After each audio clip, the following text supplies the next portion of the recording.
Jail में रहकर आप चुनाव लड़ सकते हैं, लेकिन जेल में रहकर आप वोट नहीं दे सकते। अगर आप जेल में हैं और आपकी तबीयत खराब होती है तो पुलिस आपको इलाज के लिए हॉस्पिटल ले जा सकती है, लेकिन वही पुलिस आपके लोकतांत्रिक अधिकार वोट देने के लिए आपको पोलिंग बूथ पर नहीं ले जा सकती। आखिर ऐसा क्यों?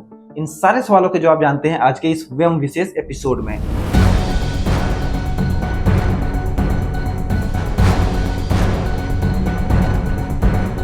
नमस्कार, मैं विनीत आप सभी का स्वागत करता हूं व्यम भारत पर। आजकल जेल में रहकर चुनाव लड़ना आसान हो गया है। ऐसे सभी लोगों के चुनाव लड़ने पर रोक लगनी चाहिए। दिल्ली दंगों के आरोपी ताहिर हुसैन की जमानत याचिका पर सुनवाई करते हुए सुप्रीम कोर्ट के जज पंकज मित्तल ने ये टिप्पणी की है। दरअसल दिल्ली दंगों के आरोपी ताहिर हुसैन को ओवैसी की पार्टी AIMIM ने दिल्ली विधानसभा चुनाव में मुस्तफाबाद सीट से टिकट दिया है और चुनाव प्रचार के लिए उन्होंने जमानत मांगी है। कोर्ट ने सोमवार को समय की कमी का हवाला देते हुए सुनवाई को मंगलवार तक के लिए टाल दी और इस पे ताहिर हुसैन के वकील ने कहा कि उनके मुवक्किल को चुनाव प्रचार के लिए जमानत की जरूरत है, इस पर तत्काल विचार किया जाए। इसी पर जस्टिस पंकज मित्तल ने मौखिक रूप से टिप्पणी करते हुए कहा, आजकल बहुत से अपराधी जेल में रहकर चुनाव लड़ते ही हैं, आपका मुवक्किल भी लड़ लेगा। जेल में रहकर चुनाव लड़ना और जीतना आसान हो गया है। ऐसे लोगों के तो चुनाव लड़ने पर ही रोक होनी चाहिए।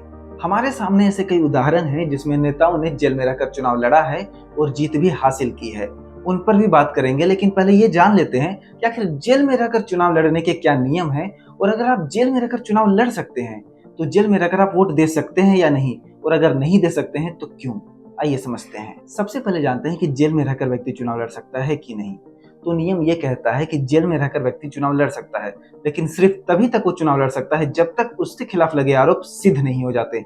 एक बार अगर वो दोषी करार दिया जाता है तो उसके बाद वो चुनाव नहीं लड़ पाएगा। जैसे ताहिर हुसैन पर दिल्ली दंगों के आरोप लगे हैं, लेकिन ये आरोप अभी सिद्ध नहीं हुए हैं, इसलिए वो चुनाव जेल में रहकर लड़ सकता है। अगर उसके खिलाफ ये अपराध सिद्ध हो जाता है या आरोप सिद्ध हो जाता है तो फिर वो चुनाव नहीं लड़ पाएगा। 1990 के दशक का बिहार का चारा घोटाला आप सभी को याद होगा। इस घोटाले में 3 अक्टूबर 2013 को लालू यादव को 5 साल की कैद और 25 लाख रुपए के जुर्माने की सजा मिली थी और इसके साथ ही उनकी संसद की सदस्यता भी रद्द हो गई थी। भारतीय चुनाव आयोग के नियम के अनुसार लालू यादव पर 11 साल तक चुनाव लड़ने का भी प्रतिबंध लगा दिया गया था। लोकसभा के सचिव S बालशेखर ने लालू यादव की सदन की सदस्यता रद्द करने के लिए अधिसूचना जारी की और इस अधिसूचना के जारी होते ही लालू यादव भारतीय इतिहास में संसद की सदस्यता गंवाने वाले पहले लोकसभा सांसद बने। लालू यादव के साथ JDU नेता जगदीश शर्मा भी इस घोटाले में आरोपी बने और उन पर भी 10 साल तक चुनाव लड़ने से रोकने के लिए प्रतिबंध लगा दिया गया। आपको 2013 के मनमोहन सरकार का वो किस्सा याद है जब राहुल गांधी ने एक अध्यादेश को फाड़ा था। हालांकि कुछ मीडिया रिपोर्ट्स के अनुसार वो अध्यादेश की कॉपी नहीं थी, वो कुछ और ही पेपर था। दरअसल 2013 जुलाई में सुप्रीम कोर्ट ने एक आदेश दिया था। इस आदेश के अनुसार दोषी पाए जाने वाले सांसदों और विधायकों की सदस्यता रद्द किए जाने का प्रावधान था। यूपीए सरकार 2013 के सितंबर महीने में एक बिल लेकर आई थी जिसमें सुप्रीम कोर्ट के इस आदेश को निष्क्रिय किए जाने का प्रावधान था। अगर यूपीए सरकार का ये बिल कानून बन जाता तो सजा पाने के बावजूद भी लालू यादव को संसद की सदस्यता नहीं गंवानी पड़ती, लेकिन राहुल गांधी ने तत्कालीन प्रधानमंत्री मनमोहन सिंह को पत्र लिखा जिसमें उन्होंने अपना पक्ष रखा था और इसके बाद यूपीए सरकार ने इस बिल को वापस ले लिया और इस बिल के वापस होने के बाद 3 अक्टूबर को लालू यादव को सजा का ऐलान हुआ और सजा का ऐलान होते ही उनकी संसद की सदस्यता भी खतरे में पड़ गई। तो ये तो क्लियर है कि जेल में बंद व्यक्ति पर अगर आरोप सिद्ध नहीं हुआ है तो वो चुनाव लड़ सकता है, लेकिन अगर उसके खिलाफ आरोप सिद्ध हो गए तो वो चुनाव भी नहीं लड़ सकता और उसकी सांसदी और विधायकी भी चली जाएगी। अब बात वोटर की कर लेते हैं। क्या जेल में बंद व्यक्ति वोट दे सकता है?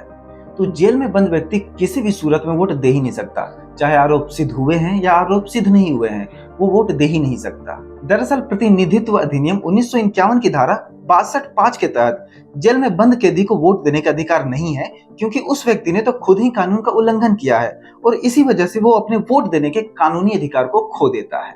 लेकिन फिर वही सवाल सामने आता है कि अगर जेल में बंद व्यक्ति अगर आरोप सिद्ध नहीं है तो चुनाव लड़ सकता है, तो फिर वही व्यक्ति वोट क्यों नहीं दे सकता? दरअसल ऐसा माना जाता है कि राजनीतिक लड़ाई में कई लोग अपने विरोधियों को जेल भेज देते हैं ताकि वो चुनाव ना लड़ पाए और यही वजह है कि राजनेताओं को यहाँ पर चुनाव लड़ने की छूट मिली हुई है जब तक कि उनके खिलाफ अपराध साबित नहीं हो जाता। वैसे जेल में रहकर चुनाव लड़ने वाले और चुनाव जीतने वाले नेताओं की लिस्ट तो काफी लंबी है, लेकिन हम कुछ प्रमुख नामों पर बात कर लेते हैं। अभी 2024 के लोकसभा चुनाव में ही पंजाब के खडूर साहिब सीट से अमृतपाल ने निर्दलीय चुनाव लड़ा जेल में रहते हुए, और जम्मू कश्मीर की बारामूला सीट से अब्दुल राशिद शेख ने भी जेल में रहते हुए निर्दलीय चुनाव लड़ा और दोनों ही अपना चुनाव भी जीत गए। समाजवादी पार्टी के नेता नाहिद हसन ने 2022 में जेल से रहकर कैराना विधानसभा चुनाव लड़ा और जीत हासिल की। समाजवादी पार्टी के वरिष्ठ नेता आजम खान ने जेल में रहते हुए 2022 का विधानसभा चुनाव रामपुर से लड़ा और जीत भी हासिल की। हालांकि 2019 के एक मामले में दोषी करार दिए जाने के बाद उनकी विधायकी चली गई।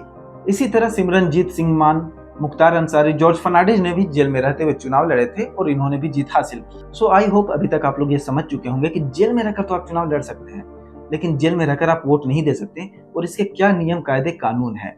आपको व्यम विशेष का ये एपिसोड कैसा लगा, अपनी राय हमें कमेंट बॉक्स में जरूर बताइएगा। लेटेस्ट खबरों के लिए, लेटेस्ट अपडेट्स के लिए व्यम भारत के यूट्यूब चैनल को सब्सक्राइब कर लीजिए। धन्यवाद।